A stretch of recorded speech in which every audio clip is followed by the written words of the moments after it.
Okay, so we will discuss Shea Patterson and Nick Fitzgerald in the matchup this weekend. I understand they're not playing each other, but it's two QBs that are talented, and it's now proven that Fitz is going to have a heck of a career too. You know, we knew that Shea Patterson would be a good player, and Shea had a nice game. Fitz had a monster game against Arkansas. He doesn't have as much help around him, and then, of course, his defense couldn't stop West Georgia. Live in the Bank Plus studio, we welcome you in the Out of Bounds Show, brought to you by the mortgage man, Went McGee, at Affordable Lending Group. He can shop the best rates for you when you're buying a home, condo, or townhouse. Call Went McGee, the mortgage man, 601-906-7074. It's interesting on the Twitter feed. Bruce Beldman is saying that they would riot if Bielema was hired at Florida State. Jimbo had no head coaching experience. Man, but if you're tied to Saban, you just get all this love. Of course. I mean, Jimbo had no head coaching experience. He had been at LSU as the OC. Then he goes over with Bowden as the OC and head coach in waiting. And he's won and won big. Now, he hasn't played an SEC schedule, but you got to give him props. They won a national championship. He won the national championship with the number one player in the NFL draft. Are you telling me that Bielema would be that? I think it'd be a super hire for Florida State. I don't think he'd be that good down at Florida State, personally. And why? It's systematic. They both run. Dan Enos, according to Bartu's numbers, is one of the number one offensive coordinators in the country. Bielema is much more pro-style, just like Jimbo. He likes to run power. He likes to use the tight end. He has many, many more NFL concepts in his offense, like Jimbo, than some of these other coaches we're talking about. I do like the use of the tight end, which we saw last weekend. They shuffle them boys in and out. Super offense. I mean, this year they don't, but he's been known for his offensive line and running backs. Would he be willing to outwork? Let's face it. When you're at Florida State, you're trying to beat Clemson. Is he good enough at recruiting to outwork Dabo in that area? Oh yeah, because he's at Florida State. I mean, he's in the middle of prospects. So between the Panhandle and going down into Jacksonville and Orlando, and at FSU you can go into Atlanta because you're a big brand and a big name. You're looking at a big time. Your recruiting will almost take care of itself. Bartu mentioned it's one of the programs that recruits itself. I guess whenever they make this, if Jimbo does, I mean, of course, it's all speculation, assuming Jimbo leaves. If and when he does leave, I guess they need to hire a coach that is going to keep them at that same level and propel them further, as opposed to taking a dip and going back up. Who would that? I mean, I guess that's the biggest question right there. Who would that be? Okay, tell me somebody else that has track record. I'm looking at Bielema's 3 Rose Bowls at Wisconsin. Yeah. He's now 13-5 in his last. Once he got it turned around, right? He's second best behind Saban. SEC record. Yeah, Saban's 18 and no, I'm sorry, he's 17. He beat Chattanooga.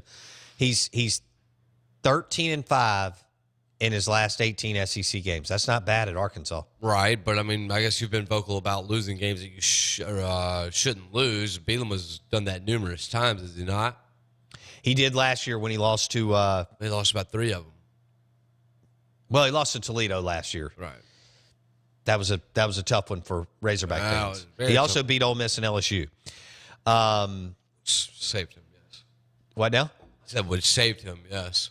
Saved him, not his job. Clearly, he was going to have that job, but the personal perception of it. Kind of got them back going, right. No doubt.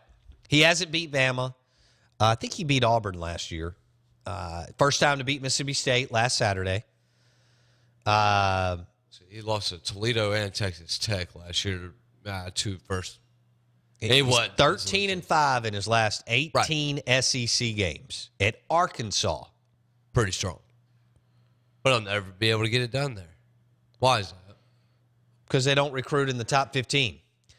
I mean, it's proven. Dave tweets out the numbers. Here every single year, the top 2 recruiters win the division. He's gotten blown out by the best teams in the division this year. True. Bama. And LSU, Auburn, even A&M. He got blown out early by A&M. When Trevor Knight was healthy, that's right. They played early. But he's beat Ole Miss, Mississippi State, Florida. So does that make them? They smoked Florida, didn't they? Are they the second? It was a good beatdown. 38-10? No, it wasn't that bad. It was like 2 touchdowns. Are they the second best team in the SEC? Florida. Is it Florida? They got smoked by Arkansas. I don't think it's Florida. Is it LSU, even though they lost to Florida? It should be LSU. Or is it But Auburn? it should be. Is it Auburn? What was Jeremy Johnson doing this past weekend? Filling in for Sean White, 80% completion rate, couple of touchdowns. It was Alabama A&M. Yeah, you're right. I tried on that. It was showing us the Heisman that he was meant to be. Yeah, that was another one Jackson had ahead of Dak Prescott, Trayvon Boykin, and Jeremy Johnson. I'm just having fun with it. Yeah, I never been. I mean, there was a long list of guys you had. Yeah, How about Dak Prescott yesterday? Jackson, what'd you think? Right. Seemed better. 3, was it?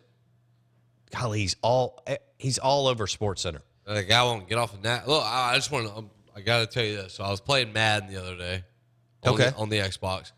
Literally every single game you play, they talk about Dak Prescott during the color commentary. Do they really? Every single game they mention him because they have it to where it updates and it's in real time now, so they know all the teams' records, up to date and all that. And then they won't stop talking about him. I mean, he's the flavor no longer of Mississippi. He's the flavor no longer of Dallas. He's the flavor of the nation. Oh, he's been on SportsCenter for the last 8 weeks straight. Yep. I mean, he's been the biggest. Now, yesterday he didn't have Ezekiel Elliott to help him at all for the 3/4 of the game. Eventually, Dak's play kind of opened it up for Zeke, so that was pretty impressive. They're 9-1. Yes, they've won 9 games. 9-1. He's setting the record It's setting the rookie record for wins. in a row. He's going to keep going. Well, I don't know. I don't know who they play next. But playing the Steelers and the Ravens, I mean, that's the black and blue league.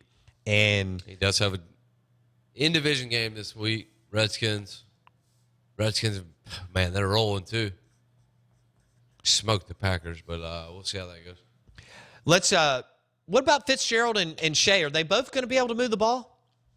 This weekend? I mean, Well, why not? have we decided that the two will be able to move the football up and down the field, and one does it a little bit? They're totally different players. Although Shea's got, I mean, he's elusive and can run too, but Fitz is 6'4"-ish, 230 plus pounds. Shea's 6 feet tall, Right. 200 pounds. If Kyle Shermer and Austin Allen can move it against those defenses, I'd hope they Right. could too. Wow, I guess what shows us that they couldn't move the football. Ole here. Miss's defense has really gotten the best of Mississippi State's offense the last 2 years. Everyone's gotten the They best of their had better offense. players on those defenses than Yeah, they they do did. this year. They did. Womack called it the last 2 years. He knew where the mismatch was the Ole Miss defensive line against the Mississippi State offensive line. And, man, did he leverage that, and you got to give him credit. Can they do that again? Dominate the Mississippi you would State think offensive that Ole line? Miss has like a talent advantage there. No, but there's no thinking. They're DJ Jones, Isaac Gross, Marquise Haynes, Benito Jones. I don't know if Fadal Brown's going to play or not. Do you know? he came back and played after he got hurt. All right, Yeah. so he's good. should Fadal be. Brown is no doubt talent advantage to Ole Miss defensive line over MSU's offensive line. Do you think Fitzgerald can still move it? I mean, absolutely. Why wouldn't he be able to? I don't see anything that's stopping. No one stopped him yet. Well, except for the coaching staff. Are you looking at the tweet from Ryan Taylor? No, I was looking at the tweet from Fabulous Swag Vegas. First off, FSU would not be interested in I'm Brett. not convinced of that. I'm not either. Well, why wouldn't you be interested in that coach? Second, FSU is a step up from Archie as it is. It's a better. Well, yeah, you. Of course, it's a better. I mean, you're not job. going to get Saban and Meyer or Harbaugh. Dabo. You're not getting Dabo. You're not getting McElwain. I'm not saying he's in that. But so if you go through the big programs, you're not getting any of those guys. Right. You will have to go get a guy that's coaching maybe at a Power 5 good school like Arkansas, Gundy type program. This is a good tweet we have from Will Lawrence. If Vandy can put up 38 on Ole Miss, I'd like to think State can move it against Ole Miss. Yeah, Okay. that speaks volumes to me. No, you mean put up 38. We'll go to the phones and wrap up this segment. Who do we have? RB? RB, what do you have for me today? Good morning, guys. Hey, Disappointing loss over the weekend for Ole Miss. Have y'all heard anything updated on Evan Ingram? You know, right toward late in the game, he pulled up with his hamstring. They showed on TV. And I was just wondering if y'all had heard an update, if he would, you know, if he's strained it pretty bad, if he'd be ready, be ready to go Saturday. Because if he's not, Drew, do you have anything? Thanks for the call, RB. I mean, I'm sure you'll learn more after Freeze's press conference today. I saw him. I saw him come off the field. Yeah. Walked under his own power. So He didn't go back in, though, right? no, Okay. but there was no need to either because you were down. That's 3 true. It was touchdowns, over. like 8 minutes left. Okay. So I'm sure you'll learn more today. But I mean, it'd be a critical loss. There we go. We'll take a break.